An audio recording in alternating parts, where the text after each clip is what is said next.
Bonjour à tous et bienvenue sur BD & Co. J'espère que vous allez tous très bien. Aujourd'hui, je suis ravi de vous retrouver pour le deuxième épisode de Conseil d'abonnés, tout simplement, de cette nouvelle série que j'avais débutée avec vous, avec Contrapasso et la BD Buffalo Runner, que j'avais les deux adoré, vraiment presque des coups de cœur pour les deux. Et il y a eu tellement de BD proposés pour le conseil d'abonnés que j'ai déjà de quoi vous faire une dizaine d'épisodes, je dirais. Donc j'ai quand même sélectionné les choses qui m'intriguaient le plus et puis bien sûr les BD qui avaient été le plus likés, comme je l'avais dit. Et aujourd'hui, on poursuit avec deux pavés, pour le coup, que j'ai mis un peu plus de temps à lire. Alors bien sûr, toutes les grosses BD, c'est vrai que c'est plus dur de rentrer dans mon planning avec le nouveau bébé. J'ai pas forcément le temps de tout faire. Donc lire des grosses BD, c'est jamais facile. Aujourd'hui, c'est quand même deux pavés, avec Ed Gein, Autopsie d'un tueur en série qui doit bien faire un bon 250 pages. Et Speedball, qui devait être dans le premier épisode, mais que j'avais pas réussi à voir à la bibliothèque, qui fait 230 pages. Donc on est vraiment sur un bon 450 pages là, un peu plus même, quasiment 500 pages en deux BD. Mais c'est deux très bonnes BD, j'ai beaucoup apprécié pour le coup les deux, pareil que pour la première fois les lectures. Bon après j'imagine que si vous m'avez fait des conseils, c'est que c'est des BD que vous avez beaucoup appréciés. Et donc suite logique, étonnamment, je les ai beaucoup appréciés. Après ça ne veut pas dire que je vais tout apprécier de ce que vous m'avez proposé. Bref, aujourd'hui, il y a aussi une chose, c'est que sans faire exprès, en fait, c'est deux BD qui se parlent un petit peu, puisque dans Ed Gein, bien sûr, on parle de Ed Gein, le tueur en série, et puis dans Speedball, on va parler de tueur, en fait, tout simplement, mais on va aussi faire des références, notamment à Ed Gein et à Jeffrey Dahmer, donc des tueurs en série des États-Unis. Et je trouve ça sympa qu'en fait les deux se relient dans cette présentation aujourd'hui. Sachez que ce n'était pas prévu à la base, mais quand j'ai lu les deux, je me suis dit c'est marrant, tiens, on va pouvoir les présenter facilement ensemble. Et on va commencer tout de suite avec Ed Gein, Autopsie d'un tueur en série de Harold Schwechter et Eric Powell. Donc c'est deux personnes que personnellement je ne connaissais pas du tout. Harold Schwechter, c'est un romancier qui aime tout ce qui est true crime. Donc true crime, c'est les crimes réels, c'est pas des crimes inventés, c'est pas des polars inventés, c'est des crimes de la vie réelle. Et Eric Powell, c'est un dessinateur de comics qui a fait notamment The Goon et Hillbilly. Je les ai pas lus les deux, donc je peux pas vous dire, je peux pas vous en dire plus. Peut-être que c'est même pas des BD, mais ça a l'air d'être quand même des BD, ou des comics. Bref, c'est un livre qui reprend de manière très travaillée, très documentée et plutôt de manière journalistique l'histoire donc de ce tueur en série Ed Gein, qui a sévi aux États-Unis dans la fin des années 50 et qui a été renommé le boucher du Wisconsin. L'histoire est donc très simple, on va de manière, je trouve, très journalistique faire le suivi de toute son histoire, de tout ce qui s'est passé. Alors au début, un petit peu de manière romancée sur l'histoire d'Ed Gein, comment il a grandi, qu'est-ce qui s'est passé dans sa vie, pourquoi potentiellement il pourrait être devenu comme ça, etc. Donc on va quand même voir sa jeunesse, sa vie, les difficultés surtout de sa jeunesse. Et puis ensuite on va le voir plus âgé. On ne va pas le voir commettre les meurtres ou les atrocités. Ça, je trouve ça assez intelligent de la manière dont ils l'ont fait. En fait, ils ont stoppé l'histoire au moment où il allait commencer à commettre toutes les horreurs pour passer du côté journalistique et passer du côté, qui est ce monstre, qu'est-ce qu'il a fait, qu'est-ce qu'on a retrouvé chez lui.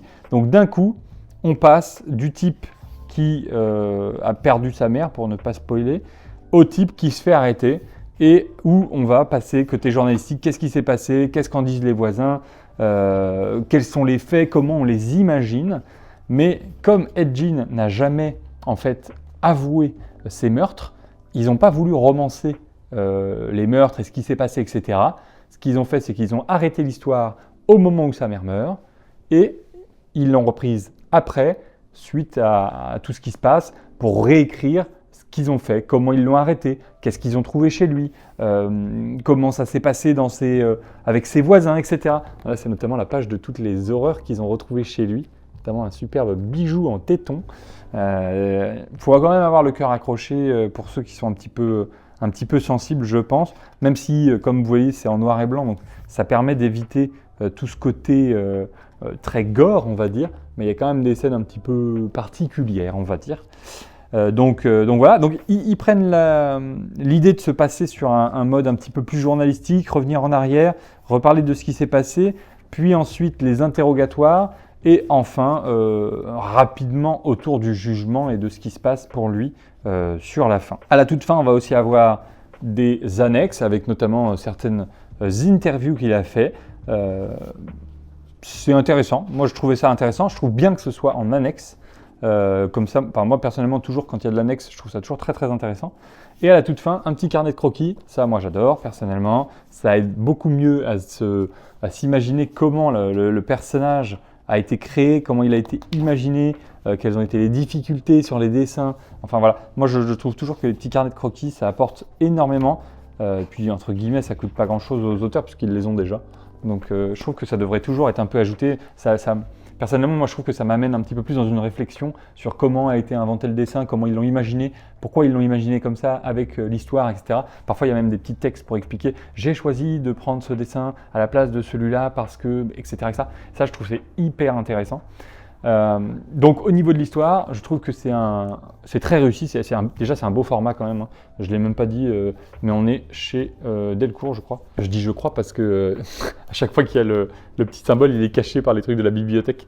Mais oui, c'est chez Delcourt. Et c'est un pavé qui se lit bien, ça se prend bien en main, c'est assez petit, hein, on voit. Bon, ma main est grande, mais c'est quand même assez petit. Donc c'est bien fait, l'édition est vraiment très agréable, je trouve, un peu en format, ce format livre un petit peu. Par contre pour l'histoire, alors, j'ai beaucoup aimé la partie romancée jusqu'à juste sa mère meurt puis qu'il se fasse arrêter. J'ai beaucoup aimé la partie découverte des cadavres, essayer de comprendre ce qui s'est passé, etc. Remettre en question les choses dans ce petit village et dans les personnes qui sont autour. J'ai beaucoup moins aimé la partie interrogatoire. Qui je trouve n'apporte pas grand chose parce qu'en fait ça aurait été super si c'était juste en annexe. En fait les 40 dernières pages j'ai moins aimé. Je trouve qu'en fait ça a perdu beaucoup en dynamisme et en fait on se perd un petit peu là-dedans.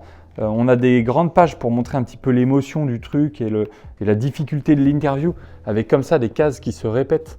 Vraiment pour montrer cette intensité, des réponses, des questions, des réponses, etc.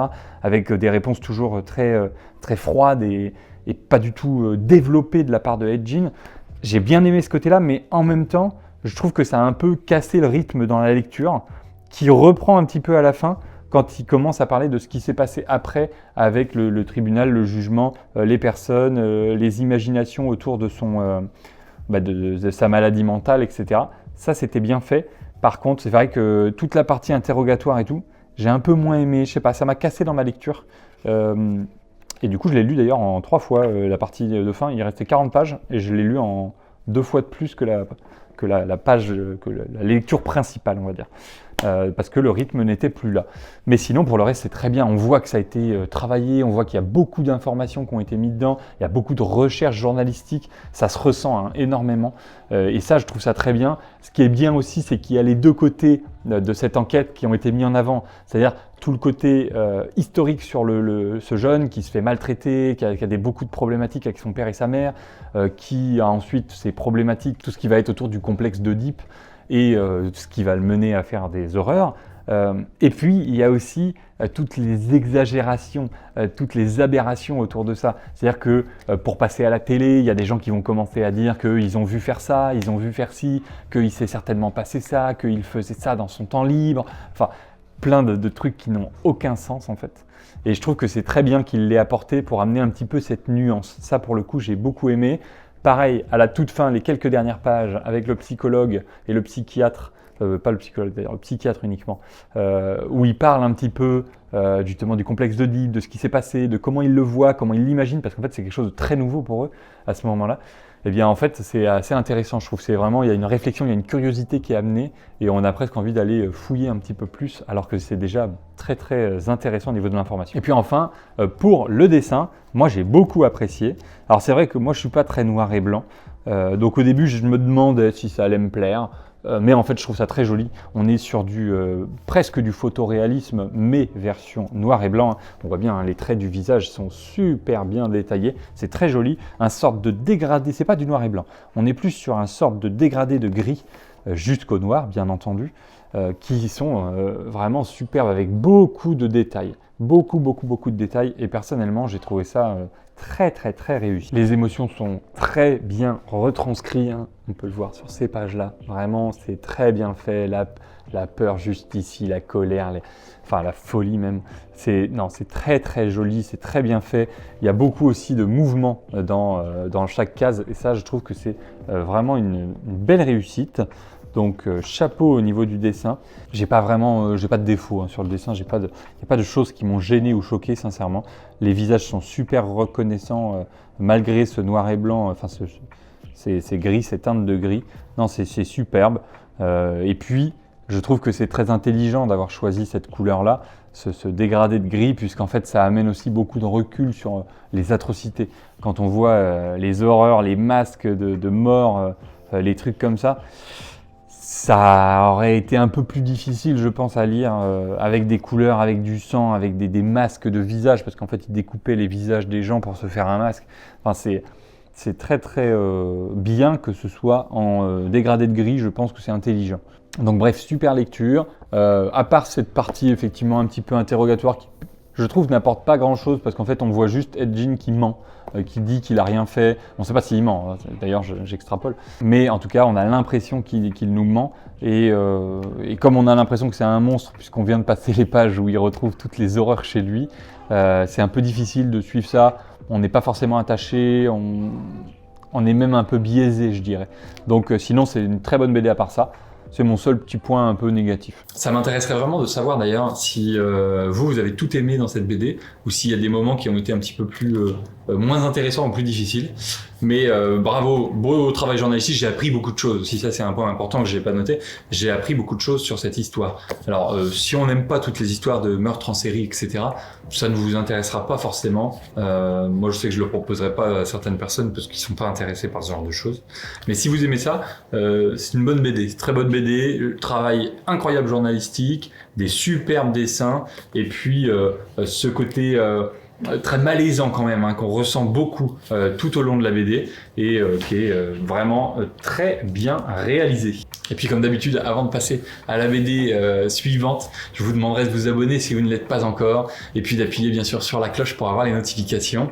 N'hésitez pas à liker et partager la vidéo si vous appréciez son contenu. Et puis, le plus important, en commentaire, venez me mettre si vous lisiez cette BD, si vous la connaissez, le retour sur l'interrogatoire, est-ce que ça vous a plu, est-ce que vous aussi vous avez forcément pas apprécié ce changement de rythme ou quoi. Et puis cette deuxième BD, Speedball, est-ce que vous l'avez apprécié, est-ce que vous aimez ce style de BD, et si vous aimez ce style de BD, est-ce que vous en avez à conseiller. Bref, sans plus tarder, donc la deuxième BD, Speedball, qui nous avait été proposée par la Cave du Mille, et qu'en vrai j'avais hâte de lire parce que j'avais vu sa review dessus, j'en avais entendu parler, et ça me tentait bien. Moi, les trucs un peu barrés, les BD un peu pétés du cerveau là, je trouve que ça me plaît bien. C'est des choses quand c'est bien construit. Attention, c'est pas juste débile pour être débile. Quand c'est bien construit, je trouve que c'est super intéressant. Et puis surtout, j'aime bien quand il y a ce second degré, beaucoup d'humour apporté dans ce genre de BD. Et là, ça a été complètement le cas. Un gros coup de cœur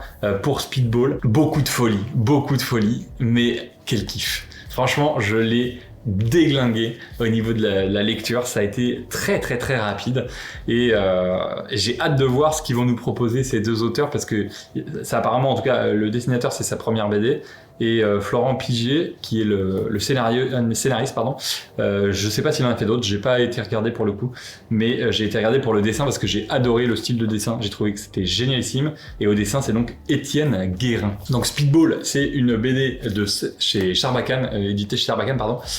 Format un peu plus grand que Ed Gein, donc presque le format classique d'une BD, mais d'ailleurs même c'est le format classique d'une BD. Et par contre, c'est un gros pavé de 230 pages.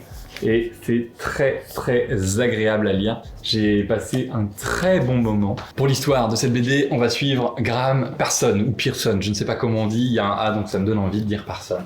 Graham Parsons, c'est qui ? C'est un ancien joueur de baseball qui était ultra connu. Major League Baseball, donc aux États-Unis, c'est très important. C'était un batteur et il a perdu toute sa gloire parce qu'en fait, tout simplement, il était alcoolique et il commençait à perdre déjà en capacité, mais il a aussi perdu, bien sûr, suite à des contrôles de dopage, il s'est fait virer. Il perd tout son argent, il perd sa femme, il perd son fils, bref, il perd tout, et du coup, pour refaire un peu d'argent et essayer de se refaire, il va aller tourner dans des films pornographiques à peu de budget, où il joue lui-même son propre rôle, et où il va bien sûr, du coup, essayer de faire l'amour pour le pornographie. Sauf qu'il n'arrive pas à bander pour faire sa scène, et donc il va essayer d'aller prendre une petite pilule bleue dans sa loge, où il va croiser ces deux personnes, des types génialissimes que j'ai adorés personnellement, qui sont en fait des acteurs porno bodybuildés, complètement fans de Graham, et qui vont donc lui proposer un autographe, lui demander un autographe, tout simplement.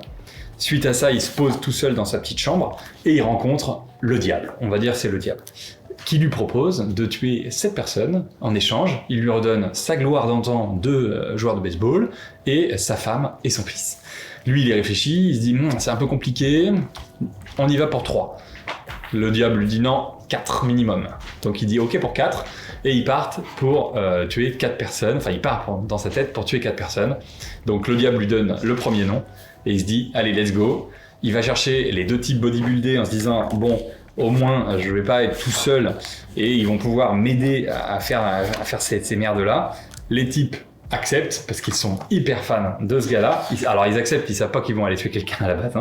Ils acceptent juste de l'accompagner et de venir l'aider à aller plus loin dans sa quête. Et en fait après, à partir de là, tout part complètement en couille, puisqu'en fait lui il veut pas vraiment tuer, mais il tue sans faire exprès la première personne.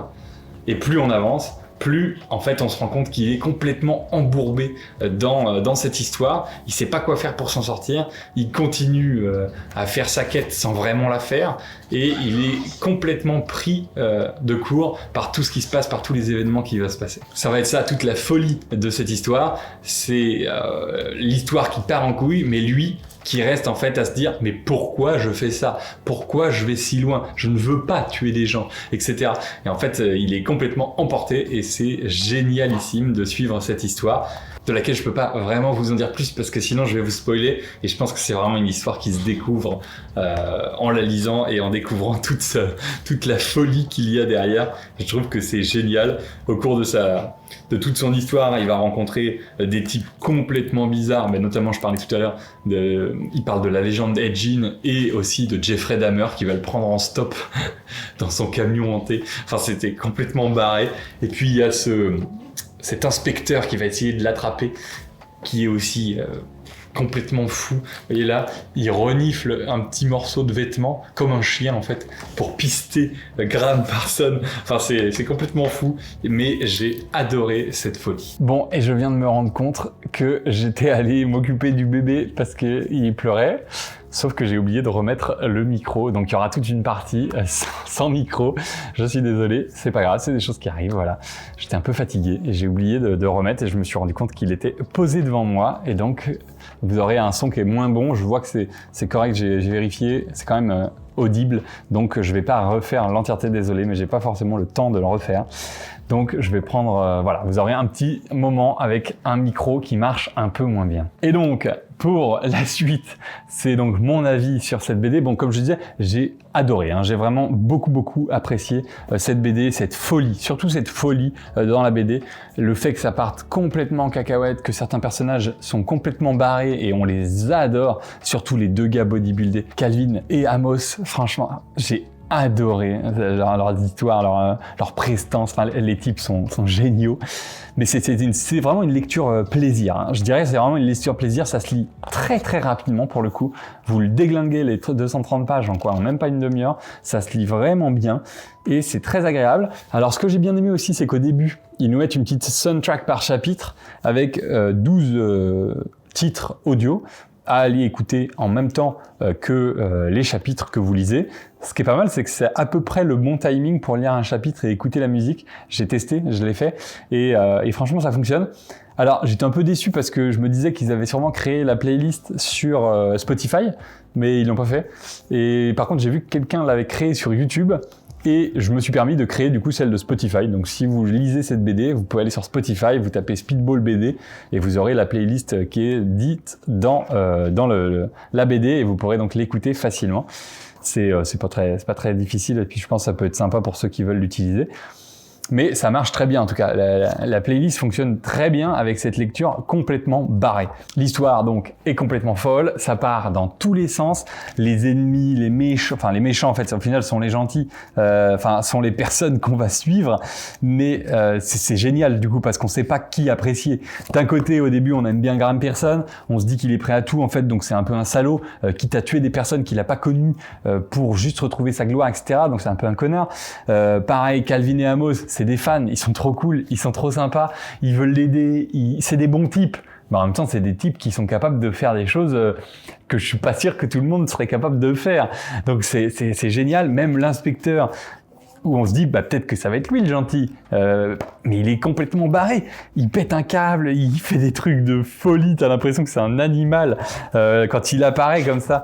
Là, il apparaît par cette page-là, incroyable cette apparition, cette arrivée, cette lueur de rouge sur lui.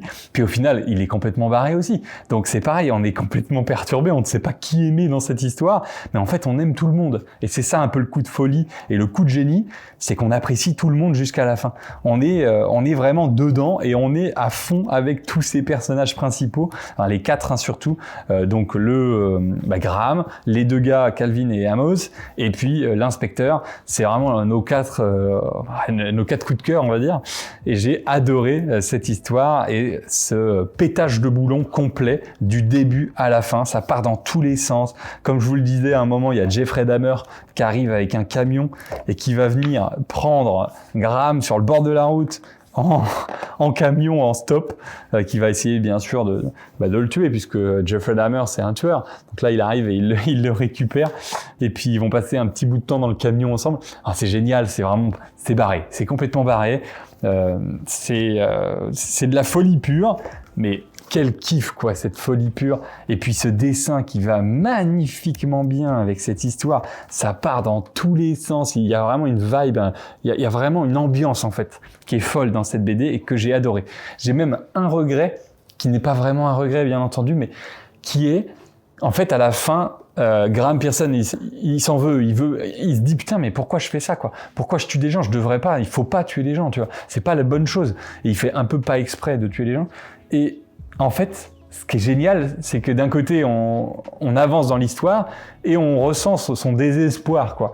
Mais en fait, je crois que j'aurais préféré que le mec, à la fin, il se dise « fuck it, quoi. On y va, on pète tout, quoi. » En fait, quitte à être allé aussi loin, autant peut-être aller dans la folie pure. Je sais pas si ça aurait été bien. En vrai, je me dis peut-être que ça aurait pas été bien. Et s'ils ont choisi cette fin et cet avancement, c'est pas pour rien, hein, bien entendu. Mais je me suis posé la question. Est-ce que s'ils avaient été un peu plus loin dans la folie et qu'ils seraient vraiment partis en couille jusqu'à la fin, ça aurait pas pu être intéressant quand même aussi? Voilà, c'est des petites questions que je me demandais. J'ai eu un petit peu ce petit regret, mais en vrai, je regrette rien. C'est une super lecture. C'est vraiment un bonheur. Hein. J'ai adoré lire cette BD. Je vais la recommander à tous mes potes qui kiffent les BD un peu folles et un peu barrées quand même. Faut aimer un peu les trucs un peu barrés. Et non, franchement, très bonne histoire, quoi. Quel bonheur, quoi, de cette folie, mais contrôlée. Ça, c'est ça que j'aime bien aussi, c'est que c'est une folie qui est contrôlée. Et puis au niveau du dessin, moi, je pense, ce qui m'a quand même emporté le plus dans cette histoire, c'est ce dessin complètement cartoonesque, hein, presque, oui, même caricatural, hein, complètement. Et j'ai adoré ce dessin et cette histoire, et surtout cette couleur. Je parle souvent dans mes reviews que j'adore les BD en couleur, et la couleur, je trouve qu'elle est très importante dans les BD. Après, je sais qu'il y a des grands fans du noir et blanc. Ne me tapez pas dessus, c'est une préférence personnelle. Je préfère quand il y a de la couleur dans la BD, et surtout quand les couleurs sont travaillées et quand c'est vraiment réfléchi, quoi. Pas juste quand on va mettre de la couleur en quadrichromie ou qu'on va juste mettre une couleur. Ça m'intéresse pas. Ce qui m'intéresse, c'est vraiment ce côté travaillé, réfléchi, qui apporte quelque chose à l'histoire. Je vous parlais des couleurs, je vous ai montré rapidement cette page tout à l'heure, mais là, c'est la première fois qu'on rencontre l'inspecteur. C'est quand même incroyable à quel point on ressent la prestance du type juste par les couleurs, ce rouge comme ça qui ressort avec ce bleu nuité derrière, même verdâtre presque, un bleu canard. C'est magnifique avec les personnages qui ressortent comme ça dans la nuit, cet ombrage sur le visage avec juste les lunettes qui ressortent. c'est incroyable. Enfin, je sais pas, je trouve que c'est fou, quoi, avec ces onomatopées qui sont super bien travaillées et ce côté cartoonesque qui quand même permet ce recul sur cette histoire complètement folle. Je trouve que c'est très intelligent. Et tout au long de l'histoire, ces couleurs, alors bien sûr, ces couleurs sont complètement exacerbées, ça part dans tous les sens, mais c'est génialissime et c'est très intelligent en fait. C'est très intelligent. Et moi, j'ai adoré personnellement. Toute la folie, dès qu'il y a de la folie, des choses qui pètent un peu un câble, ça devient rouge. Ces couleurs de nuit comme ça, avec ce bleu verdâtre, un peu sombre en fonction de si c'est l'aube ou si c'est en plein milieu de la nuit.